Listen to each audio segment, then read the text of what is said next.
Welcome to the Amazingly Alcohol-Free Mother and Daughter podcast. I'm Jamie. And I'm Jules. And we're here to share our honest and unfiltered experience of how alcohol has impacted both of our lives and our relationship, and to show you that change is absolutely possible.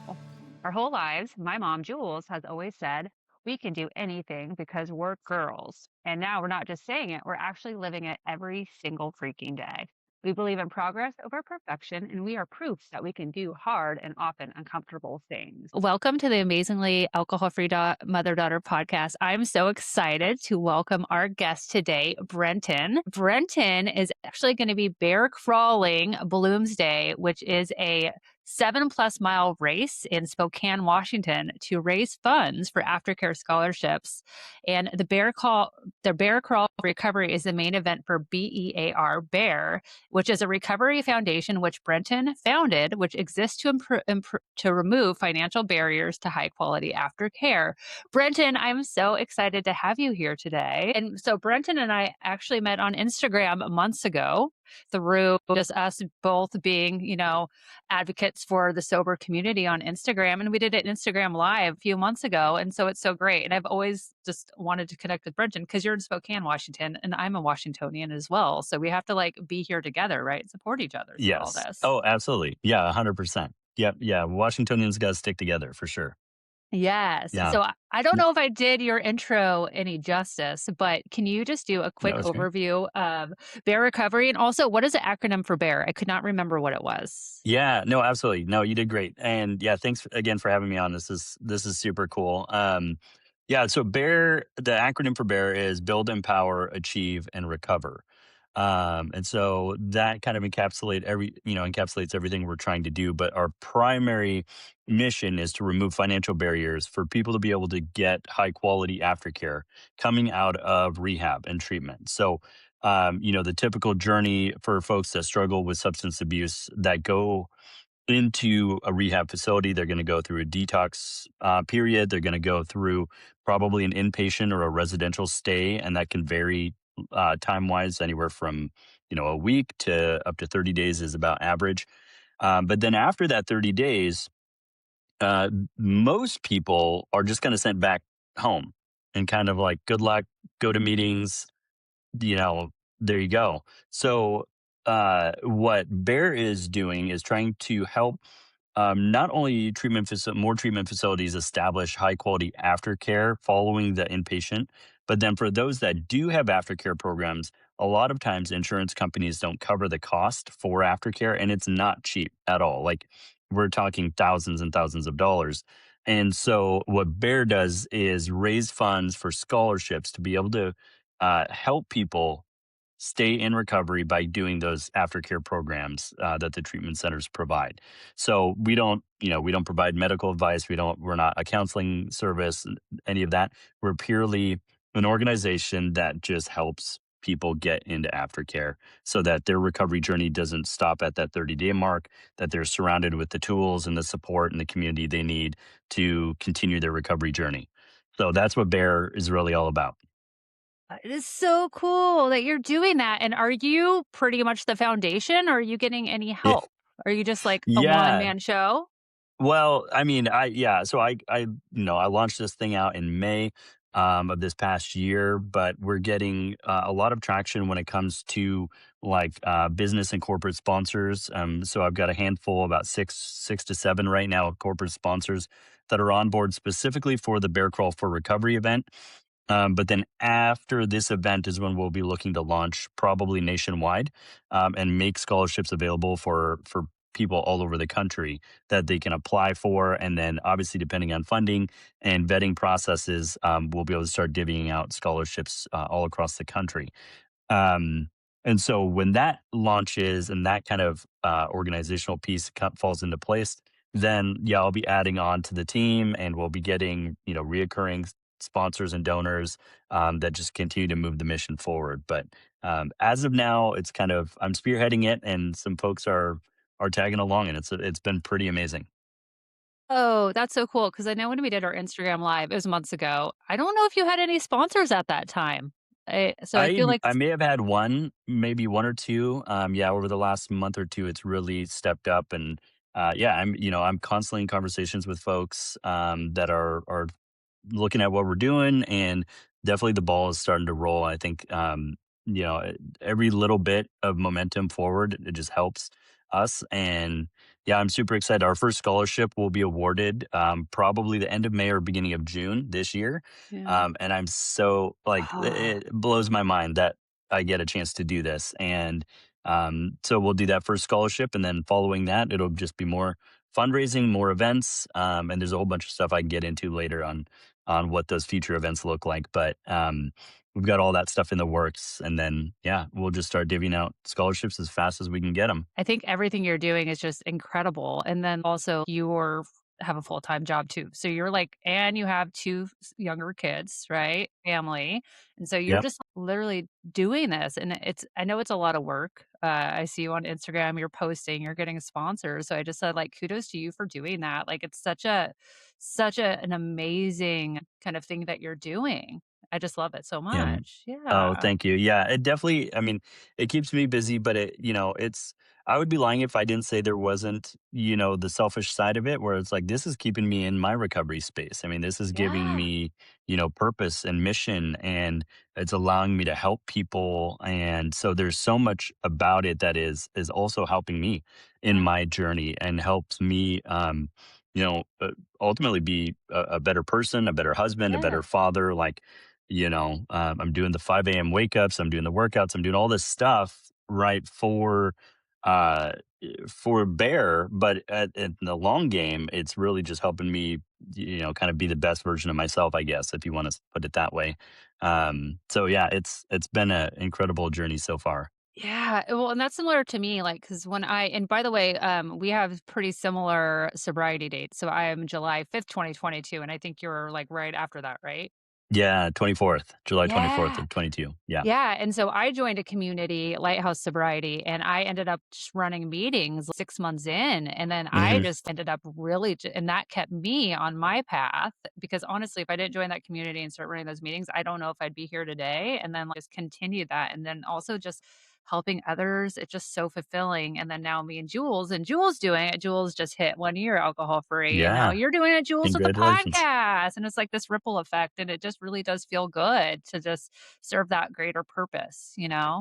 going on this Yeah, journey. absolutely. No, and I think it's a huge step in people's recovery story, like the or it should be. Maybe I'll put it that way because I just had a conversation last week with somebody, and the whole kind of discussion was about momentum in recovery. And I was saying how I think that there comes a point in at least in my experience, there comes a point in recovery where um, you've done the work there's always work to do, but you've done a lot of the big heavy lifting of the work of why you used to drink and what were you escaping from, what were you coping from, with. And there comes a point where really stepping into a service position or doing something that has intention and meaning behind it is really the next step in the recovery journey. And I think that a lot of folks, that's kind of maybe where they stall out is, they do the meetings, they do all the right things that way, but there's not this purpose that starts to get built into their life. And for me, in my experience, that's been so immensely helpful in keeping me going and moving forward, because now I wake up every day knowing that there's a reason and a purpose behind it. And yeah, and it's been an incredible journey. But I think it's something that hopefully more and more folks, especially the folks in the addiction recovery side of the field, start to pick up on, because I think it's absolutely essential. Yeah. Awesome, awesome. Well, thank you so much for all that. Let's, just take a step back. I would love to just hear more about your story and maybe kind of growing up, high school, where you're from, and when drinking kind of started for you. Sure. Yeah. So, growing up, I moved around a ton. My father was a pastor for most of my years, and so we moved around all across the country. We lived overseas for a year or so as missionaries, and so I grew up in really a faith-based home. And I went to a Christian university and all of those things, and really. had a great childhood. I mean, loving family, loving parents. Um, and my first real interaction with alcohol was when I was 19. I was away at college, and I think it was like Mike's Hard Lemonade, if I remember right. And somebody like smuggled it in because it wasn't allowed on campus, um, and I remember like it's crazy looking at it now, in hindsight. But like I remember drinking that, and then we had, it was a 6 pack, and I think I drank one, and my buddy drank one, and then so, like, we had, some left over, and I remember, like, cracking them up in the morning before, class, and I didn't even think anything of it, and, now I look back at it, and it's, like, major red flag, Yeah. and so, that was kinda my first interaction with alcohol, and then following that, I was very much a social drinker all through my college days, my early 20s, kind of mid 20s even, and would just go out and have a beer with dinner and that sort of thing, or if it was around at a party, something like that. And then in my mid 20s, kind of went through a pretty traumatic experience with a divorce um, and I remember that being the first time that I actually started drinking alcohol with intention, like with a purpose to forget and to just get through the kind of the pain that I was experiencing in that moment. Um, and so definitely drinking started to increase by like my mid 20s to late 20s. And then um, fast forward to my mid 30s, and by this point, I'm remarried. I've got our oldest boy, and I just gone back to school and graduated with my bachelor's. And I just landed a job that I thought was my dream job, and it was over in the north of Seattle. And I was working as a pastor. Actually, I was a lead pastor of a church over there. And again, my drinking looked very much just social drinking. Like we did have, alcohol in the house, but it was um, very rare that I would drink. Definitely, not to excess by any means, but it was like a glass of whiskey, once a week, stuff like that. And I was in this position pastoring this church for just over 2 years, and ended up stepping away from that role just for various reasons. Um, but what I found was in so doing, from stepping away from that, I had a massive identity crisis. All of a sudden, everything that I had been kind of going to school for and training for and kind of felt like my maybe even my childhood was pushing me towards collapsed. And even though I was the one that stepped away from it, it felt like a failure. And so I ended up having this, really this huge identity crisis without knowing that that's what it was. And I found very quickly that drinking helped me cope from it, escape from the feelings.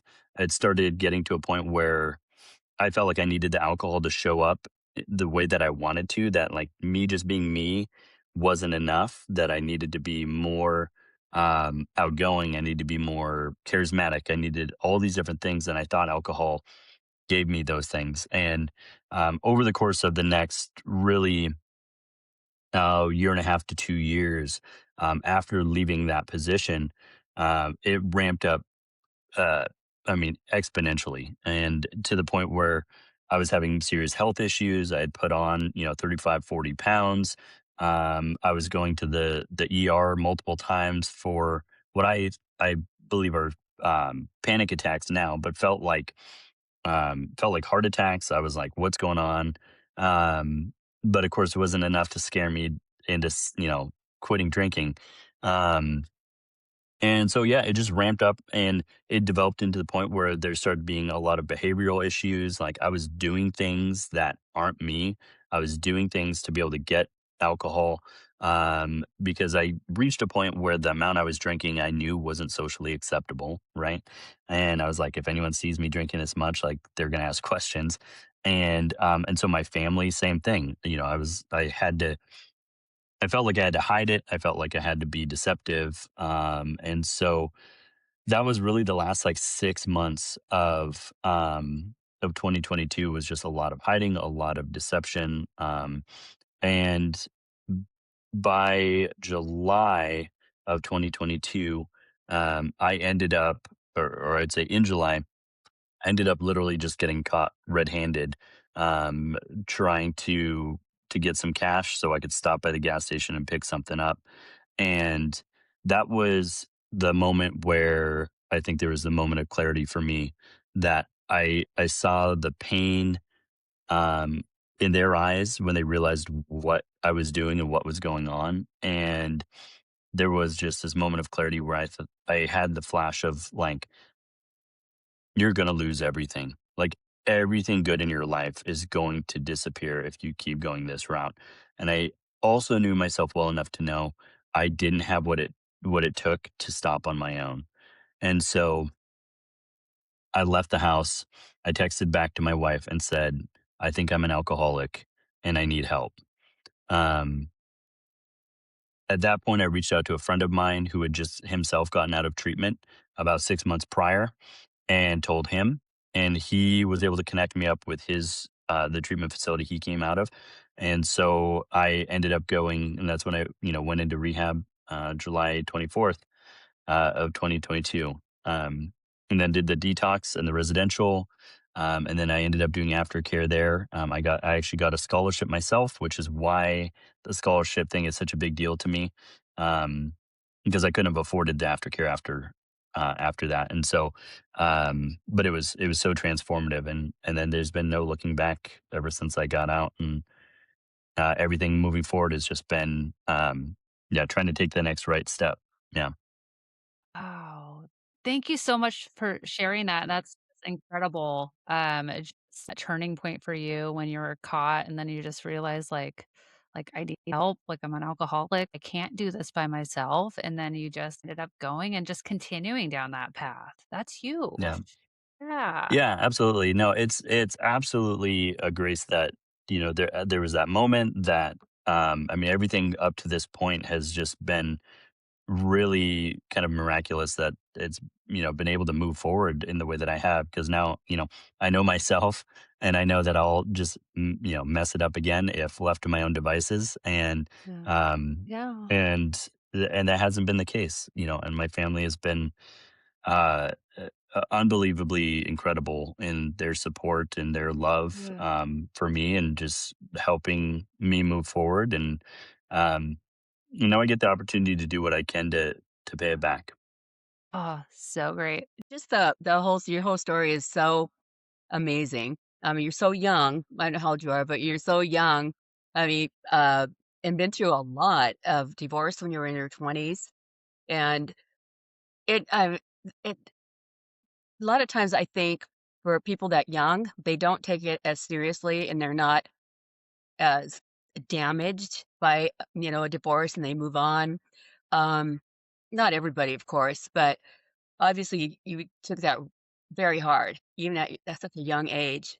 And did you ever, with all these things that happened, did you ever fall back, like even one time, and think, "I'll just have one more drink," or did that ever happen to you in your years leading up to this? Yeah. So since going into treatment in July, I have not. There has not been any point of relapse for me coming. One of the things, I mean, certainly prior to that, yeah, there was a lot of a lot of drinking. But once I entered into detox, and really from July 24th, um, one of the things that I really grasped onto in my treatment center was the concept of how relapse doesn't have to be a part of the story. And for many people, it is. And for many people, what I always encourage people is if that is part of the story, that's just one step closer to you learning more about yourself and learning what you can, what can you learn from that Yeah, experience and move forward because we all fail. We all mess up. Like, and if it's not relapsing with a substance, I'm still messing up with a whole host of other things that I need to learn from on a daily basis. And so there is absolutely no shame in that being part of the story. Um, and I think for me, again, just it's purely a grace that this even is a thing. But I latched onto this concept that that relapse doesn't have to be part of the story, that there's a way to move forward into recovery. And I think things like finding purpose and momentum and identity are so huge for people because that shifts your priorities, it shifts your perspective to where for me, coming out, relapse just was not, it was a dirty word in my mind for myself, if that makes sense. So I really hope this comes across as not shaming by any means because there, like I said, I'm just as jacked up as anybody else out there. Um, this has just been one grace of my story that I haven't had to work with. Um, so yeah, I love that. I hopefully love that makes that sense. Yeah. phrase of that relapse doesn't have to be part of your story. Yeah. Because that is something that would it'd be devastating. And when that happens, and I think there's so much guilt and shame, and I can tell that there's no judgment for like from you. You've been there, you know what's going on and what other people are going through. And I think it's just amazing what you're doing. Oh, Yeah. yeah. Oh, thank you. Yeah. No, absolutely. There's, yeah. I hope that comes across clearly because I've got Yes. friends who, who have relapsed, great friends, um, and all I can do is just try to be by them, be by their side, walk through, through anything with them, just like I would want them to do with me. Um, and yeah, and for me, again, it's been a mindset that I've had to wrap my head around, and it's helped me. Um, so I've always considered myself more of a gray area drinker, binge drinker. I wasn't drinking every day, but there's so many women out there like me that I coach community or just you'll see like on Instagram. But when we have slips, it's so easy to go back into that just like self-sabotage feeling. But like you said, it's a growth opportunity. What can you learn from it? And don't let that derail all of the progress. Like I've had clients that have gone 6 months and then they have 1 drink and then they feel like they have to start completely over, and it's like, "No, you don't, like, all the progress you've made, like, that's huge." And so I just love that you said that too. Yeah. yeah. So Yeah, well no, said. absolutely. Yeah. And for so many people, you're doing like, well, myself included, you do so much work to get to today. And like, if there is that moment where you slip or you relapse, then yeah, it's another opportunity. If you're waking up the very next day, that's just another opportunity for you to keep going and to move forward and to take what you've learned. Like, there's right the saying that like you're not starting again, you're starting with experience or starting with wisdom.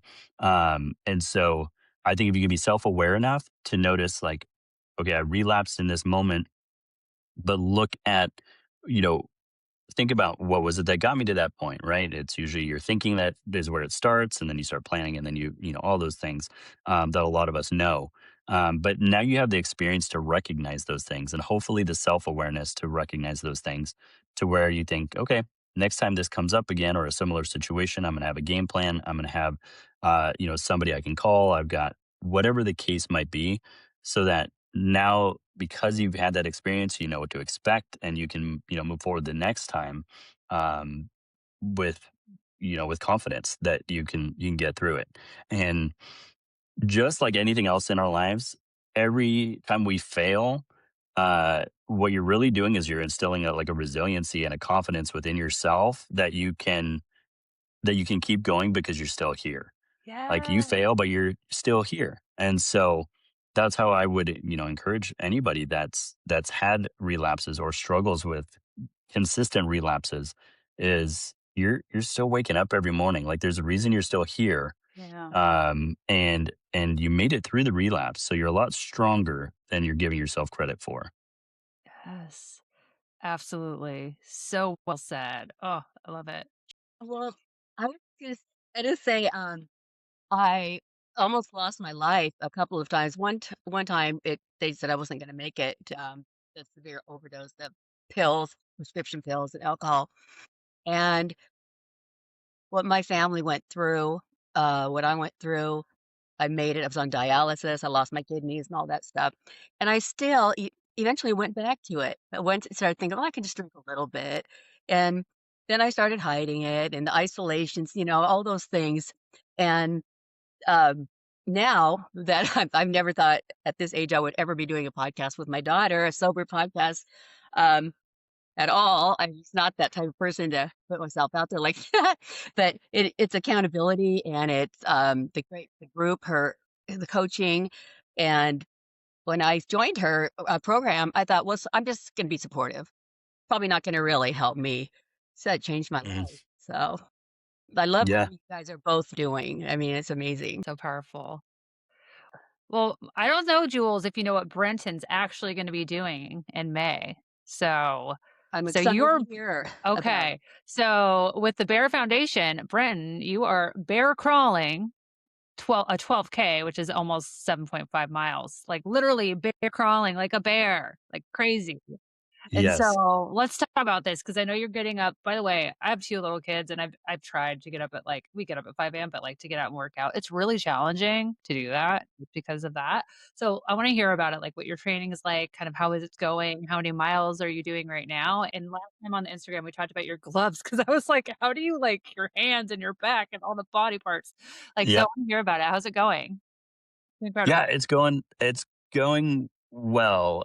We just mapped out like my between my trainer and my wife and we mapped out the next 3 months because we're 3 months out.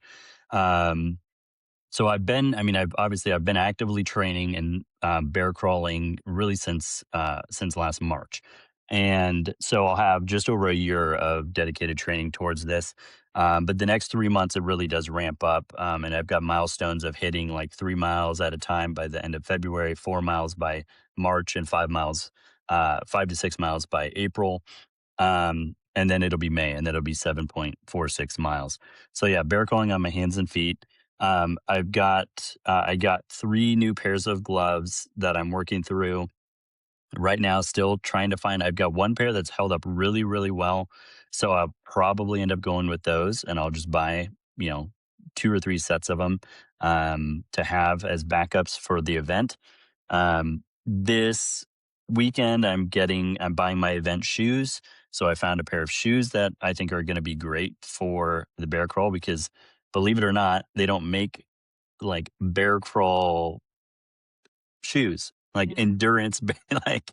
And I Yeah. always joked with the shoe folks at the store because you've got your runners, right? And you've got a whole range of different running shoes. Then you've got your trainers. And then you've got obviously your basketball shoes, your street shoes, every other type of shoe. But there's not a shoe out there that's really designed for bear crawling, especially long distances, which makes perfect sense because nobody's doing that. Because you're like Um, on your because you're like on the pads if you're like your front of yep, your you're foot, on the like your balls of toe.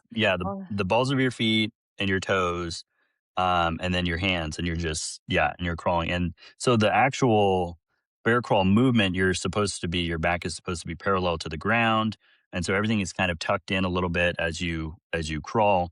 Um, Over distance like this, there's no way I can do it with strict form in that way, and so I'll be kind of up and down with my back and stuff. But it'll be hands and feet the whole way. So um, but yeah, the training is going good. I mean, I'm up at 4:45 pretty much every morning, and then I'm bear crawling for at least an hour before I start work. And then on the weekends is when I do my long crawls. So that's like my 2 milers, 3 milers on the weekends. So it's going well. A lot of the soreness has gone. So okay. that's good. I mean, it shows that it's somehow getting acclimated in my body. Um, but yeah, it's going well. I mean, the nutrition side just ramped up quite a bit as well. I had been cutting. I think when we met last time, I was cutting, and Yeah. now I'm into full recovery nutrition, and so everything is just designed to kind of fuel and recover from the long crawls. Um, yeah, getting all my volunteer lists lined up. So folks that'll be with me, like I'll have, a medical person there, like a paramedic that'll go with me to make sure I'm alive. And Yeah. the folks carrying supplies, the folks directing traffic, because I'll be doing it during Bloomsday, but I imagine they're going to shut down the track Yeah. long before I'm done. So, Yeah. because it'll be about probably an 8 to 10 hour day. Yeah. Oh my okay, so then what's your mile per hour? I could do math right now. Doing about I could do a mile in about 45 minutes. Okay. Yeah. Wow. So, and I would imagine it's gonna get longer the more I go. Like I'm gonna go slower, I'm sure. Yeah. So given that plus scheduled rest breaks and all of that, I'll probably be wrapping up at about 10 hours at the end of the day, I'm And guessing. and there's like some good hills in this too. Yeah. Yes. Yeah. So, yeah, you've got hills going across the rivers, and then you've got the big one, which is called Doomsday Hill, and it's just over No. half a mile, and it's a 6.5% grade. So, if you know your grades and your mileage, it's a bit of a doozy. Yeah. And I've done it one time through so far, and I was able to make it all without stopping. But that was, I've got about 3.5, 4 miles leading up to that hill. So they don't start there. So yeah. But yeah, so it's got crazy hills and then going through a neighborhood and then it ends on the one of the bridges right across the Spokane River is where the finish line is. So You're a yeah. beast. Jules, how are you feeling about this? Oh, That just I'm yeah. obsessed with this. We have bears Yeah. out here. And I was Yeah. thinking about when I see the videos of the bears and we see them up here, I just can't even imagine. I mean, did you invent this? Or is it a thing for people do? Or just Yeah. you? No, so there actually has been one other guy that I'm aware of, and he actually bear crawled a marathon, which I know I sound insane. To me, that sounds insane. Like, Running a 26 miles is marathon's just crazy. insane. Like Yeah, and then running a bear. yeah. So he bear crawled it in 2020, and that's sort of where I got the idea from because I remember watching it in 2020, and ironically, I'm kind of at the start of all my active addiction at that point. But I remember watching it and thinking, like, that was just absolutely insane. But it was mesmerizing, and just the dedication that it took to do that. And so when I started thinking of ways to fundraise for the scholarships for Bear, um, I that was one of the first things that popped in my head was how incredible it was when this guy did it back in 2020. And so I thought I could do that. I'm not going to do a marathon, but I was like, I'll do Bloomsday. That's a big race. Thousands of people show up from across the world, and so I thought I'll do Bloomsday. And there you have it. So yeah, people do it. It's used for a lot of football players. Like if you played high school football and stuff, they had to bear crawl the field with their pads. And so yeah, it's used in the fitness industry as just a workout. Um, but yeah, nobody other than this other gentleman has done any kind of long distance bear crawling. So Well, at I least don't know that I'm why I aware haven't of. heard so much more about this because I will be following you, obsessing over this. I think this is the most interesting thing I think I've almost ever heard, that someone can actually do this and physically survive it. I'm amazed, and I Well, I can't haven't made it to the end yet. We'll see. I can't imagine being your neighbor and just think, "Wonder what he's doing out there." It's Is like bear crawling is around the there crawling neighborhood. around the I neighborhood? know. It's like, Yeah, I get a lot of honks and a lot of looks for sure. I love it. Yeah. So badass. Seriously. Okay. One more question is have you reached out to the gentleman because that did the marathon? I think it was in New York City Marathon, you said, right? Have you Yep. reached out to Yeah. him? I have. Yeah. Yeah. We've talked a little bit. He's uh, well, for lack of a better word, he's famous. I mean, he's Yeah. he's a huge personality in social media, Oh, okay. space. So hard to get a hold of him. But I have talked with him or his team Yeah. a couple of times, and I remember one time I asked him just for any advice, and I was like, "Hey, this is what I'm doing. I was inspired by you." And I was like, "Do you have any advice?" And he wrote back, "Don't stop." And that was his Oh, response, which I was like, "Hey, all right, I'll take it." And uh, but yeah, no, yeah, we've engaged a couple of times real yeah. briefly like that, but it might be one of those things too where it's like, well, we'll wait and see when you do it, and then we'll talk, that kind of thing. So, because I've had a lot of responses that way of like, you can talk the game now because you haven't done it, but let's Yeah. talk afterwards. Yeah. And the whole point of it, like, I appreciate your kind words and everything, and I think the point of the bear crawl specifically, like, why I was inspired by, this other guy, but when I really stopped to think about it, to me, I was like, the bear crawl is such an amazing, like, perfect representation and metaphor for recovery. Like, it's a grind, it's hard, it takes humility, it's dirty, it's tough, it's slow going. Like, to me, it just exemplified the recovery journey, at least for me. And so I thought, you know, not only is it going to be just an insane physical feat, but it's going to represent, what I'm doing very well. It's going to show like we do recover. It shows the resiliency and the strength of people in recovery. And so that's really kind of the heartbeat behind why there's the bear crawl, not simply because it's a novelty, but more of just like Huh. you can do anything that you set your mind to, and this is just gonna be one example of that. Yeah. So, oh, I love it so much. And you're 100% going to be able to do it. You've been training for a year. You're getting up every single morning. You have your wife, your coach. You're so just intentional and focused on hitting Mhm. this goal. I have no doubt that you're going to just crush it. So excited for you. Yeah.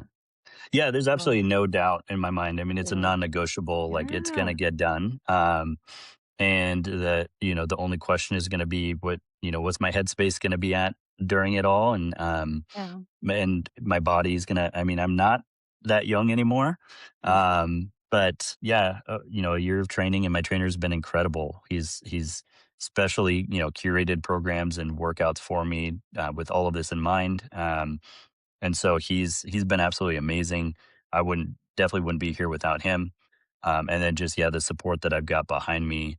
Um, and so yeah, we'll get it done. Just yeah, in 3 months. Oh, well, you're such an inspiration. So, where can people find you? I know you're still looking for sponsors. So, kind of what's the best way to learn more or just reach out to you? Yeah, no. So I am on all the socials: TikTok, YouTube, Facebook, Instagram. My handle across the board should be at Bear Recovery Foundation. Um, There's a website. I've got a website that's linked on all of those socials as well, so you can visit the website. And that's got information about the Bloomsday event that I'm doing. It's got information about how to donate, how to sponsor. So it has all that information on the website as well.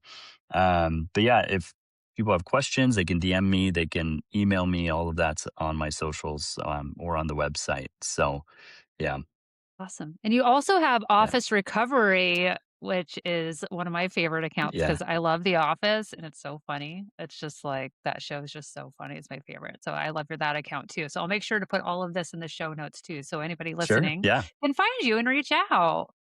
Yeah, office Awesome. recovery is still so much fun. I'm pretty focused on the bear stuff right now, but I still drop some stuff there as much as I can, and it's still a blast because I'm uh, not that I really have any downtime, but Yeah. when I find some downtime, I've got the office on, and yeah, it's the best thing. I sent a reel of outtakes to my wife the other day and was like, hey, uh, you know, we need to watch this every morning when we wake up, and we'll just instantly be in a good mood. Yeah. So yeah, Oh, I love that. I don't know how you're finding the time for all this. Like, you're incredible. Thank you again, Brenton, for being on here. We really, really appreciate it. And thank you, everybody, for listening today. And just remember, you got this. Keep going. See y'all later. Thank you.